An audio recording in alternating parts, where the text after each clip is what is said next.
This year's theme, Central to History, highlights Great Falls and central Montana with topics including industrial, agricultural, military, and women's history, indigenous heritage and culture, and so much more. Today is not only the kickoff to the conference, it is also American Indian Heritage Day, proclaimed by the 2009 Montana State Legislature as the last Friday in September. We at the Montana Historical Society, along with all of you, know that every day is American Indian Heritage Day, and we work with members of our tribal stakeholders group, the Montana Office of Public Instruction, and Indigenous educators and elders to fulfill our obligations as laid out in Article 10 of the 1972 Constitution to recognize the distinct and unique cultural heritage of the American Indian, and to fulfill the state's commitment to the preservation of their cultural integrity. In the next 2 days at this conference, we hope that you learn something new about the significance of Indigenous heritage in central Montana during several of the lectures and tours that we're offering. Before I introduce our speaker this morning, I want to first thank the many great partners that make the Montana History Conference possible. We especially want to thank our annual sponsors, the Dennis and Phyllis Washington Foundation, Valley Bank, and Opportunity Bank. And we also want to thank our conference sponsors, A&E Design, Northern Ag Network, Northern News Network, TDS Telecom, the History Museum and Cascade County Historical Society, who hosted our fabulous opening reception last night, Big Sky Country National Heritage Area, Humanities Montana, the Historical Research Associates, and the Sons and Daughters of Montana Pioneers. In addition, it would not be possible to offer the breadth of engaging tours and workshops in our conference lineup without the help of our many partners who've donated their time and care to welcoming all of us to Great Falls. These include Carol Bradley, the Brother Van Museum, the First Peoples Buffalo Jump State Park, Fort Benton Museums and the River and Plains Society, the Great Falls Cascade County Historic Preservation Advisory Commission, the Great Falls Public Library, the Lewis and Clark Interpretive Center, Malmstrom Air Force Base 341st Missile Wing, the Montana Genealogical Society, the Paris Gibson Square Museum of Art, and the Sun River Valley Historical Society. Please give a round of applause for our many partners and sponsors.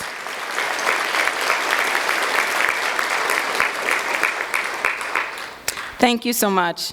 And so now it's my great pleasure, it would have been my great pleasure to introduce Community Historic Preservation Officer Kate Hampton. Kate has spent the last 25 years studying the history of Montana's built environment, and as our longtime community preservation historian at the Historical Society's State Historic Preservation Office, where she works directly with local community preservation programs to document and preserve their cultural resources.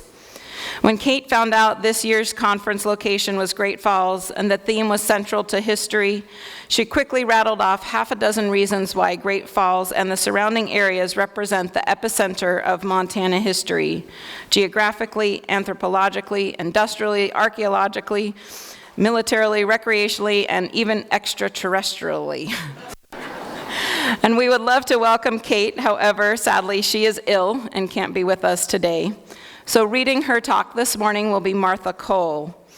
Born in St. Louis, Martha received an MA in history from Washington University and worked at the Missouri Historical Society as editor of their quarterly magazine. A little over 29 years ago, she followed Lewis and Clark upriver to take a job as the editor for Montana the Magazine and the Montana Historical Society Press. And she now serves as program manager for our outreach and education program. Please join me in welcoming Martha. Good morning, everybody. Just imagine me as a little taller, a little younger, a little effervescent. I have Kate Hampton, so I'll do my best.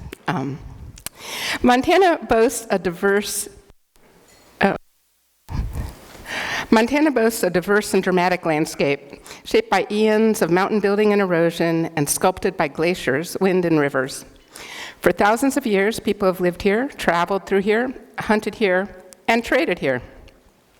The rivers and the falls always served as important landmarks, and they are part of ancient stories and oral traditions and the earliest maps. While many people think of the Great Falls of the Missouri River as one large waterfall, Great Fall residents proudly explain that there are 5 separate falls of the river extending approximately 10 miles. These falls drop the water level a total of 612 feet.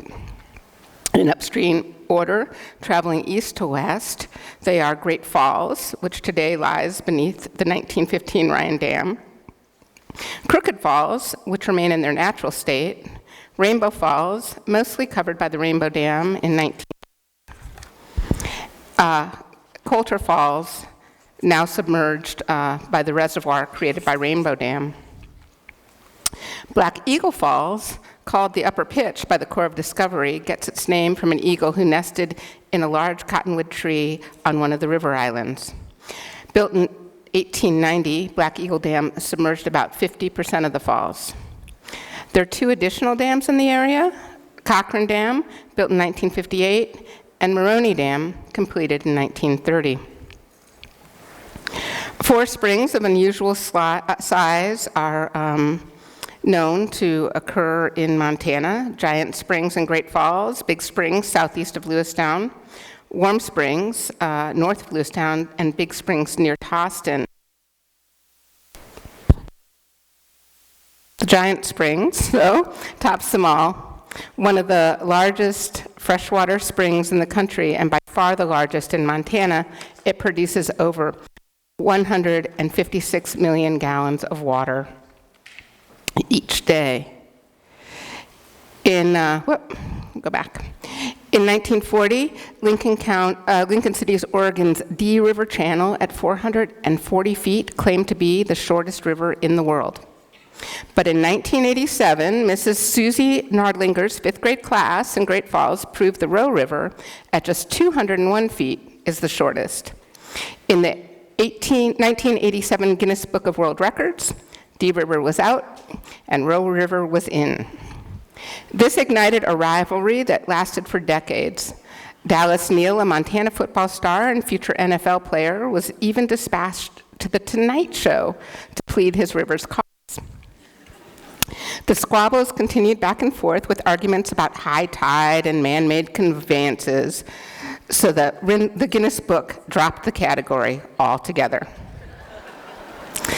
Of this we can be sure, though, the Roe River is Montana's shortest river, and therefore appropriate to this talk, highlighting the importance of Great Fall and its role in national and international controversy. The area surrounding Great Fall also boasts many of the state's most significant places associated with the region's First Peoples. Archaeological evidence indicates that first indigenous people have been in Montana for at least 13,000 years, and present scientific theories place the Great Fall region directly in the path of some of the earliest migrations of humans into North America. During the late Pleistocene, between 11,500 and 20,000 years ago, glacial Lake Great Falls rose to a depth of 600 feet over this area. The Continental Glacier reached the Highwood Mountains, where it blocked the ancient Missouri River's flow, causing a lake to form. Notice that many of the high points around present-day Great Falls rose above water level, including Hill 57 and the Ulm Highlands that embrace First Peoples Buffalo Jump. One remnant of First Peoples Buffalo Jump. All right. First Peoples Buffalo Jump is one of the oldest, largest, and best preserved in North America. Located just 10 miles from Great Falls, multiple native groups use this site continuously for thousands of years. The only other site that approximates First Peoples' antiquity, integrity, and area extent is Head Smashed In Buffalo Jump, a UNESCO World Heritage Site located in southern Alberta. First Peoples is unsurpassed when compared with other jumps in the United States. Another thing to note when looking at Glacial Lake Glacial Lake Great Falls map is the relatively dry area at the base of the Rocky Mountain front. We can see the present-day location for Shoto for reference. This line corresponds to an ancient trail corridor, the Old North Trail. Akomakin, or Old Swan, drew a map for the Hudson Bay's company trader Peter Fiddler in February 1801 that depicted a vast area of western North America. Though it doesn't show the falls specifically, it testifies to the Missouri River's significance as a connection between thousands of indigenous peoples. The map centers on this area and notes landmarks, including the Missouri and its tributaries, and several mountains familiar to us. It describes the landmarks, distances, and communities encountered when walking the Old North Trail. In 1905, a Blackfeet man named Brings Down the Sun describes the ancient trail in a way that reflects the organization of Old Swan's map. He said, "There's a well-known trail we call the Old North Trail. It runs north and south along the Rocky Mountains. No one knows how long it's been used. The main trail ran south along the eastern side of the Rockies at a uniform distance from the mountains, keeping clear of the forest and outside the foothills. It extended south into Mexico." Historian Margaret Schultz authored a wonderful interactive map that identifies the mountains called out in Old Swan's map. And these include many we know well: Chief Mountain, Hart Butte, Haystack Butte near Augusta, Birdtail Butte at Cascade, the Sleeping Giant, and Belt Butte. These all have distinct shapes and are easily recognizable on the landscape, so folks walking the trail would have been familiar with them. Various cultures existed across Montana in all environments over millennia, eventually evolving into and influencing the tribal nations here at the time of Euro-American contact. Nor were people here isolated. Trade routes moved goods from coast to coast, connecting First Peoples in Montana with indigenous nations across the continent. While non-Indian settlement and trade on both coasts and in the Southwest has impacted tribal nations for centuries, the Louisiana Purchase in 1803 accelerated the U.S.'s expansionist policy in the American West. And this policy profoundly changed the way people lived and interacted on the Montana landscape. Cartographers used Old Swan's map and information from other native and fur trapper sources to draw their own maps of the Missouri River country. Aaron Arrowsmith's 1802 map missed the mark, as the Missouri River appears as a vague dotted line. For better or worse, after the Lewis and Clark expedition, the secret of this area was out. Non-Indian trappers and explorers and entrepreneurs arrived en masse with the upper Missouri country at their crossroads. Using ancient trails and forging new ones, the area became crisscrossed with roads. Roads to buffalo, roads to gold, roads to liquor. The Mullen Road was the first dragon road to cross the Rocky Mountains to the inland of the Pacific Northwest. Army troops built it under the command of Lieutenant John Mullen between the spring of 1859 and summer 1860. It led from Fort Benton, past just north of what would become Great Falls, and on to Walla Walla. Though constructed as a military road, it served primarily as a conduit for non-Indian settlement. In the first year after completion, it was used by an estimated 20,000 people, 6,000 horses and mules, 5,000 cattle, and 83 wagons. The road continued to serve as an important route until the completion of the Northern Pacific Railroad in 1883. The city of Great Falls, or the vicinity, strategic location, facilitated its service to military history on the national and international stage. The U.S. Army constructed forts along the Mullen Road, including Fort Shaw. Built in 1867 on the Sun River, Fort Shaw played a critical role in the U.S. Army's devastation and containment of Indian nations during the late 1800s. Tragically, soldiers from Fort Shaw joined troops from Fort Ellis to perpetrate the largest massacre in Montana history, the Marias Massacre. In the 1870s, soldiers murdered 173 members of Blackfeet Chief Heavy Runner's band, including women and children, the elderly, and many sick with smallpox, despite the fact that Heavy Runner had a peace agreement with the U.S. Fort Shaw's soldiers, led by Colonel Gibbon, formed the Montana Column of Soldiers who arrived at the Little Bighorn on June 27th, 1877, the day after the famous battle, and they helped to bury the dead. Just 2 months later, Gibbon and his troops participated in the Battle of the Big Hole on August 9th and 10th. During its final years as a military base, the all-black 25th Infantry was stationed here. Many of those soldiers moved to Great Falls and served as core members of its important African-American community.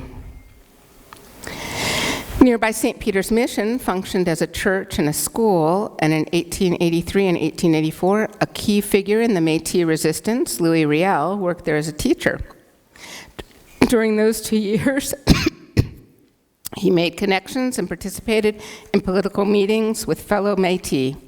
When he was summoned to Saskatchewan in 1884, in anticipation of the uprising the following year, several individuals, familiar names in Great Falls and the area today, supported or accompanied him, including the Azures, Swains, Lapierres, and Swans.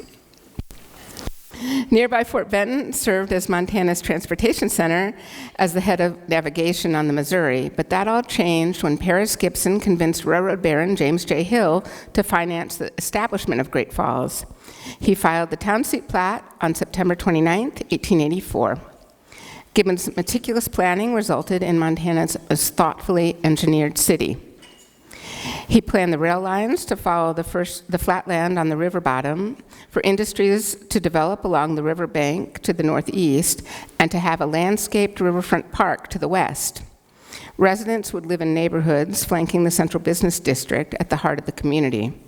The careful preliminary planning and subsequent development continues to shape the town's built environment. The river offered water for consumption and industrial development. Huge waterfalls and were ultimately harnessed for hydroelectric energy and smelting operations, as well as for flour and lumber mills. The city's unique position at the falls initiated mass electrification statewide. Power companies emerged to link major industrial and manufacturing activities to hydroelectric generation. John D. Ryan, head of the Anaconda Copper Mining Company, and John G. Maroney, president of the First National Bank of Great Falls, guided the mergers that established the Montana Power Company in 1912. And that's why 2 of the local hydroelectric dams are named Ryan and Maroney, and how Great Falls gained its nickname, the Electric City. The railroad's arrival in Great Falls was essential to the success of its developing industries.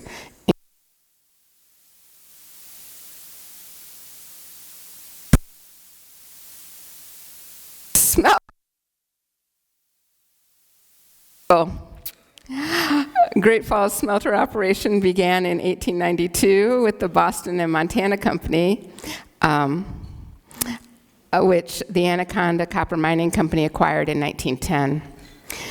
The Boston and Montana stack reached 506 feet in the air, the highest in the world until 1919, when the stack in Anaconda surpassed it.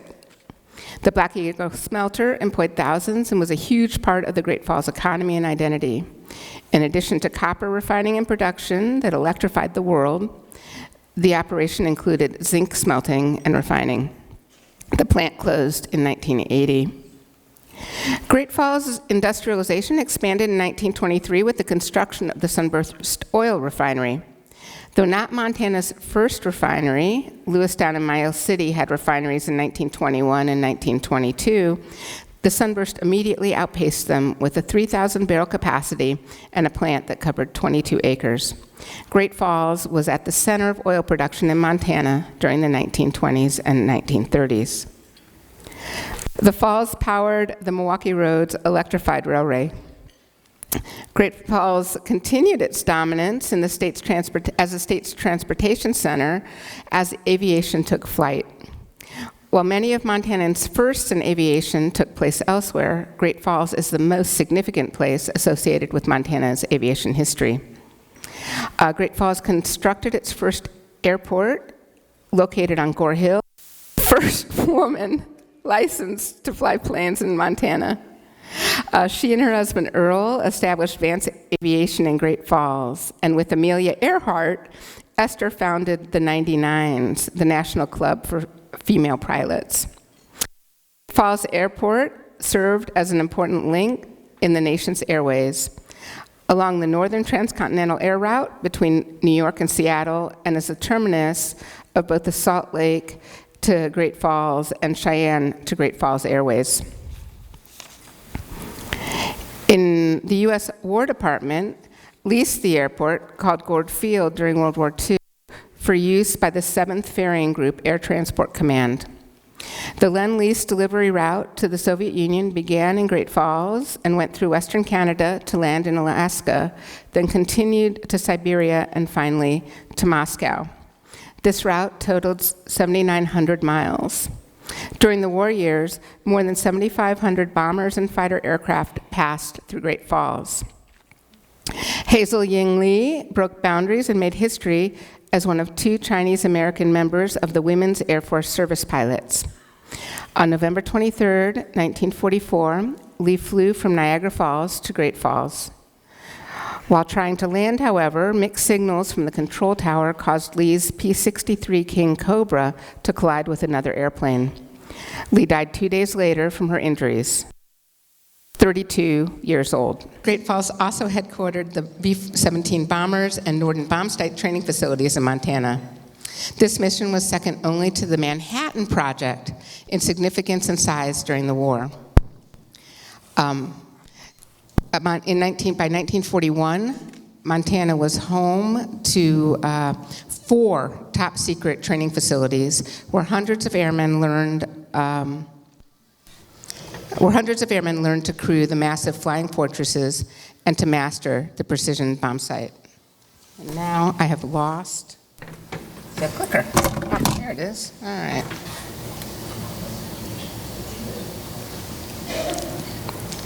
On June 25, 1948, the U.S. military initiated Operation Vittles. This massive strategic airlift brought supplies to West Berlin's 2 million inhabitants after the Soviet Union blocked all overland shipments.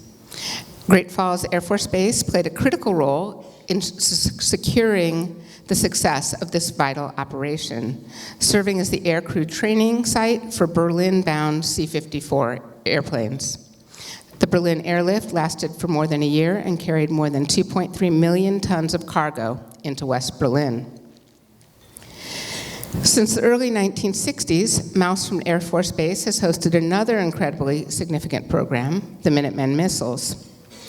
On October 27, 1962, the military placed Malmstrom's 10th Strategic Missile Squadron's Minutemen launch facilities on strategic alert in response to the Soviet Union's placement of nuclear weapons in Cuba. Launch Facility Alpha 06 was the very first to come online. The following day, Soviet Premier Khrushchev agreed to recall Russian ships and withdraw nuclear-capable missiles. The 10th Strategic Missile Squadron later assumed their motto, Ace in the Hole, referring directly to the first Minuteman missiles on alert. Clearly, there have always been quite a few things flying around the Great Falls sky. Several proved unidentifiable. Thanks very much to the History Museum for their article and images about UFOs in Great Falls. On August 15th, 1950, at 11:30 in the morning, Great Falls Electric manager Nick Mariana witnessed 2 silver discs sailing smoothly above the ball field. They moved slowly across the sky near the smelter stack and paused. The UFOs stayed around long enough for Mariana to find his 16mm film camera and take footage. His tale of flying discs over Great Falls was one of many in 1950, but his experience had something that others did not: filmed proof. So ingrained is the Mariana incident in Great Falls lore that the local baseball club is called the Voyagers in honor of it. The Great Falls Selectrics were one of many baseball teams to play in Great Falls. Their name reflects the previous moniker, Electrics, combined with the team's owner's project, Great Falls Select Beer. They were the Selectrics for just a few seasons. There are stories of games played by Great Falls locals against teams from Fort Shaw and Assiniboine in the 1880s. Pro baseball started up here in 1886, and the Great Falls Electrics won pennants in 1911, 1913, and 1917, and were league champions in 1951, 1954, and 1961. Legendary Great Falls player Eddie Reed began his pro baseball career after he left the Army. He played in the Negro Leagues for years, then for the Cleveland Indians and Los Angeles Dodgers. In 1958, he and his wife Eva moved to Great Falls to play baseball with the Great Falls Electrics. After retiring from baseball, they chose to stay here. They raised their family on the south side and attended Union Bethel AME Church. And I just have to say that this long passage on baseball reflects Kate's passion for the sport, and in her honor, I'm going to say something that I would normally never say, which is, go Orioles.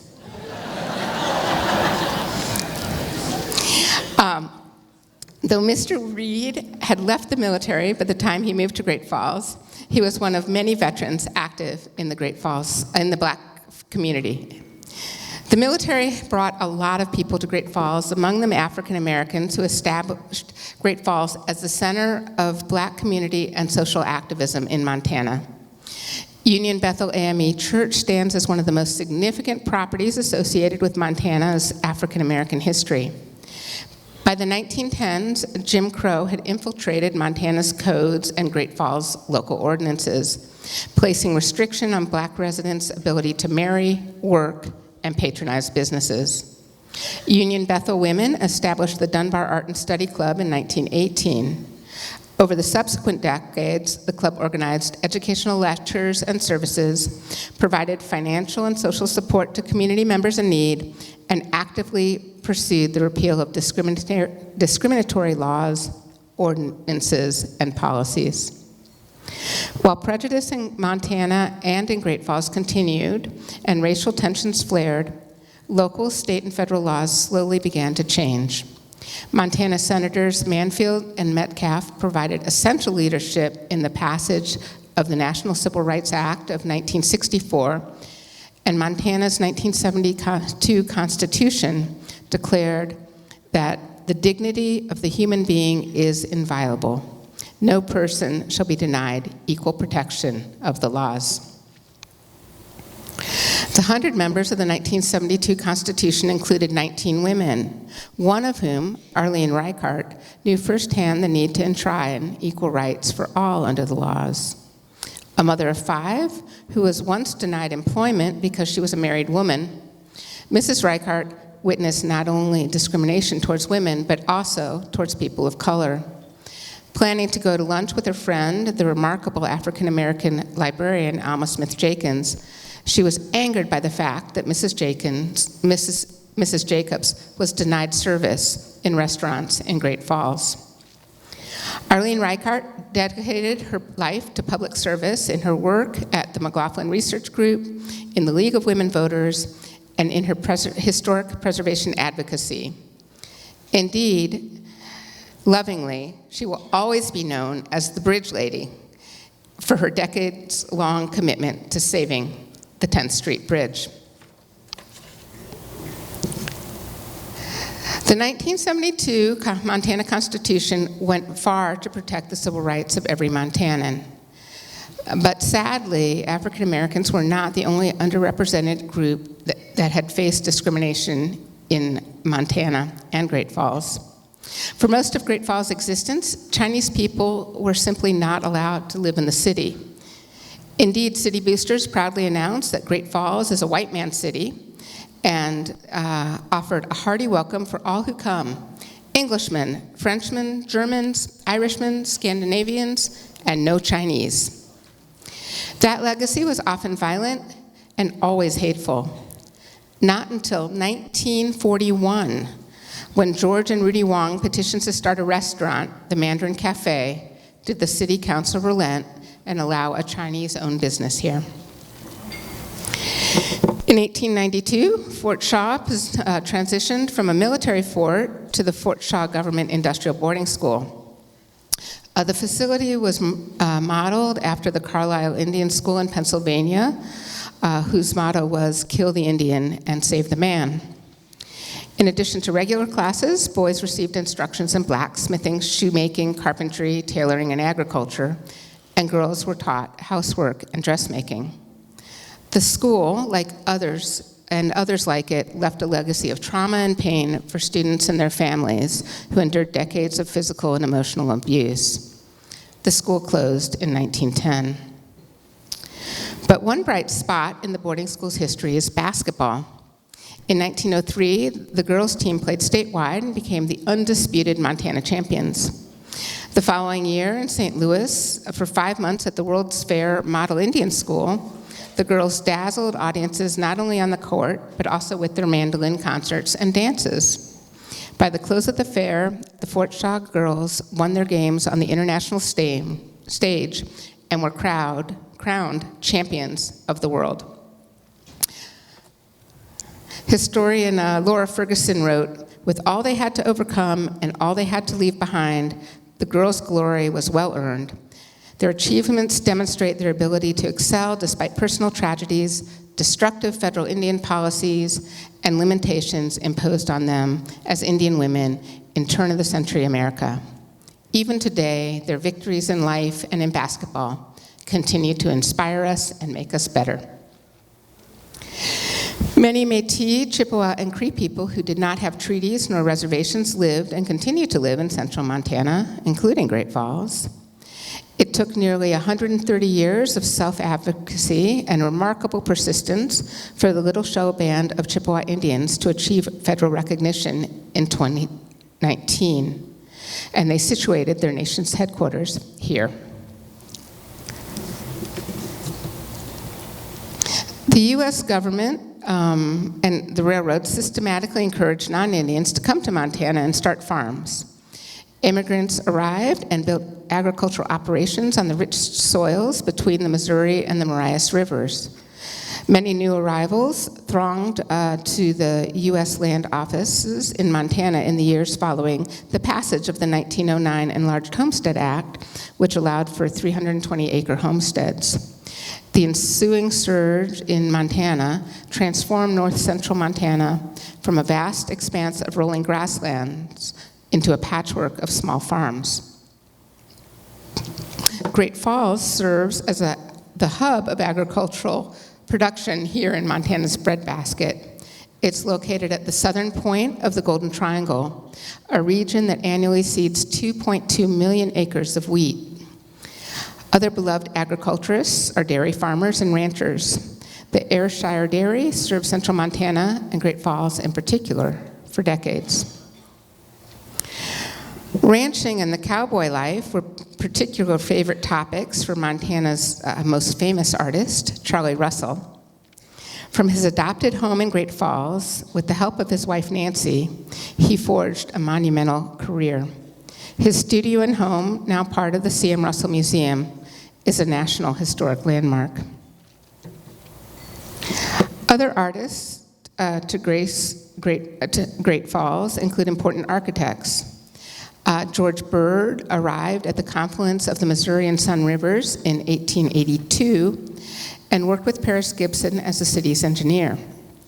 Bird partnered with Johannes van Teylingen on several important projects: the Masonic Hall, the Civic Center, and the most beautiful high school in the state, Great Falls High. But a favorite architectural treasure in Great Falls isn't a building, it's a tower. In 1962, the FAA hired the one and only I.M. Pei. Yes, the internationally famous architect responsible for the Louvre's Pyramid, Museum of Islamic Art in Qatar, and the Rock and Roll Hall of Fame, to design air traffic control towers. 16 paid design towers were built, including the one specifically for Great Falls. Only a handful still stand. Another place in Great Falls is near and dear to many hearts.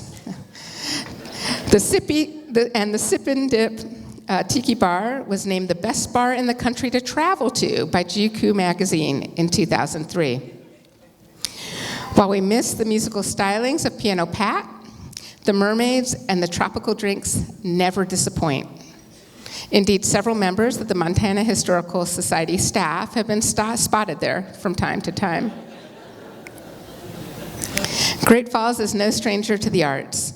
Many important artists, writers, musicians, and actors hail from this great city. Writers Jamie Ford, Mildred Walker, and A.B. Guthrie, artists Charlie Russell and Monty Dolak, musicians Charlie Pride and Reggie Watts, actors Jess Lee Brooks, Dorothy Coburn, and Dana Carvey, journalists Norma Ashby and Craig Worth, and so many more people who have enriched our lives. So in this brief time, I hope we've conveyed our great respect for the city of Great Falls and central Montana.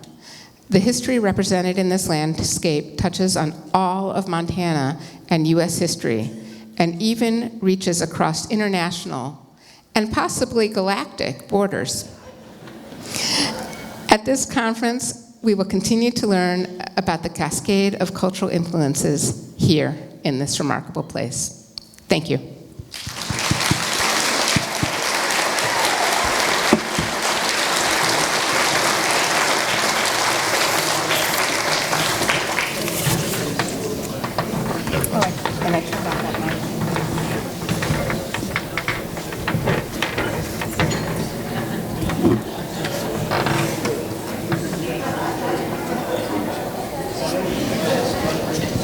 Did that?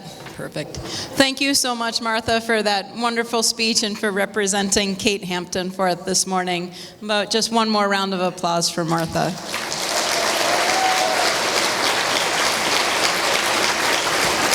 Thank you.